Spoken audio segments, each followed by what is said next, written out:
Saya Priyani Kartini dari kelompok 5, kelas IFB2C. Saya akan menjelaskan tentang aritmatika komputer.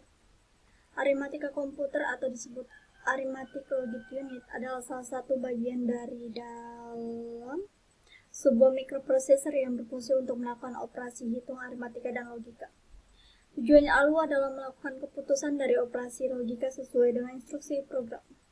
Proses ALU merupakan instruksi atau perintah yang dikerjakan oleh komputer untuk menjalankan operasi data secara aritmatika dan logika yang dilakukan pada data. ALU input dan output. Control unit berfungsi untuk mengontrol operasi CPU dan mengontrol komputer secara keseluruhan. Arithmetic and logic unit berfungsi untuk membentuk fungsi-fungsi pengolahan komputer. Register berfungsi sebagai penyimpanan internal bagi CPU. Flash berfungsi sebagai unit kontrol untuk menentukan status prosesor dan hasil operasi ALU sebelumnya. Struktur dan fungsi ALU. ALU memiliki berbagai komponen elektronik di dalamnya, yaitu berupa sekumpulan transistor yang dikenal dengan nama logic gate. Logic gate ini berfungsi untuk melaksanakan operasi aritmatika dan logika. Kumpulan susunan dari logic gate dapat melakukan perintah perhitungan matematika yang sesuai komplit seperti perintah add untuk menambahkan bilangan di fase pembagian dari suatu bilangan. Operator logika digunakan ALU adalah sebagai berikut: sama dengan, tidak sama dengan, kurang dari, kurang atau sama dengan, lebih besar dari, lebih besar atau sama dengan. Fungsi melakukan semua perhitungan aritmatika atau matematika terjadi sesuai dengan instruksi program, seperti pengurangan dan pembagian dilakukan dengan dasar jumlah sirkuit elektrik di ALU yang digunakan untuk memisahkan operasi aritmatika ini disebut adder. Adder adalah rangkaian ALU yang digunakan untuk menjumlahkan bilangan.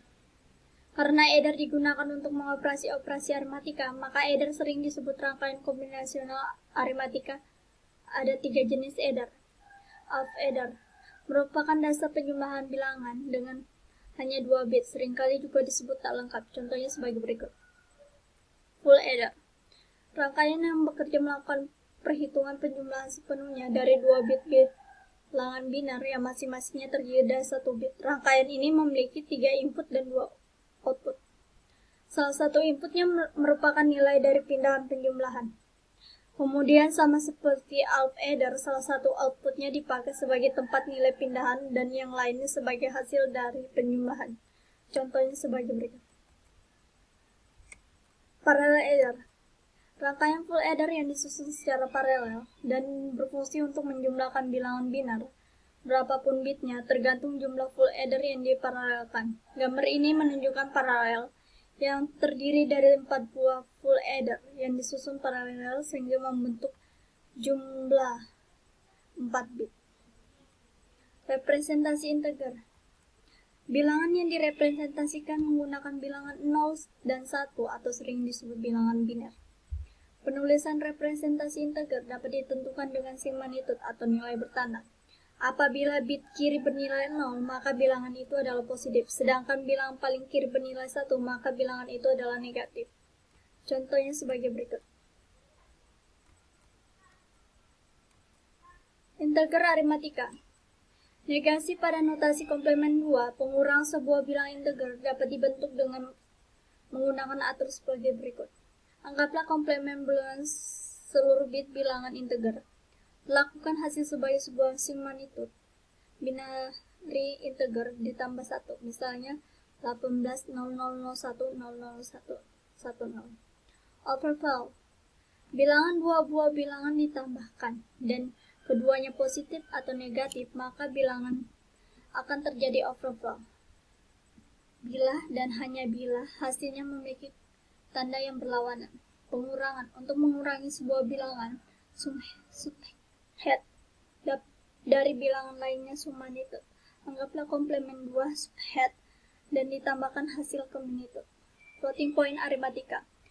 Yang pertama, aritmatika floating point, penjumlahan atau pengurangan. Langkah-langkah yang dilakukan untuk menambahkan atau mengurangi 2 bilangan floating point. Yang pertama, bandingkan kedua bilangan dan ubah ke bentuk sesuai pada bilangan dengan nilai eksponensial lebih kecil. Kedua, lakukan operasi atau penjumlahan atau pengurangan.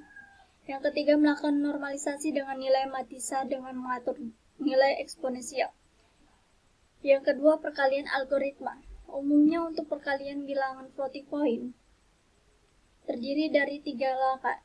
Yang pertama, hitunglah eksponensial dengan menjumlahkan nilai eksponen dari dua bilangan. Kedua, kalikan kedua bilangan matisa. Ketiga, normalisasi hasil akhir.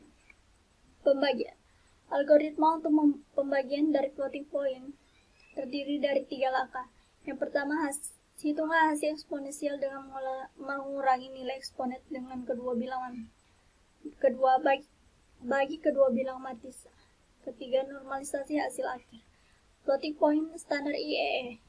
IEE membentuk dua bentuk bilangan floating point, standar, bentuk basic, dan bentuk estate. Pada tiap bentuk tersebut, IEE menentukan dua format, yaitu single fraction dan double fraction format.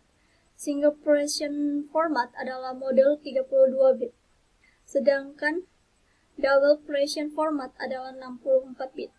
Pada single estate format setidaknya menggunakan 44 bit, sedangkan double extent format setidaknya menggunakan 80 bit. Contohnya sebagai berikut. Sekian dari presentasi saya, dan terima kasih.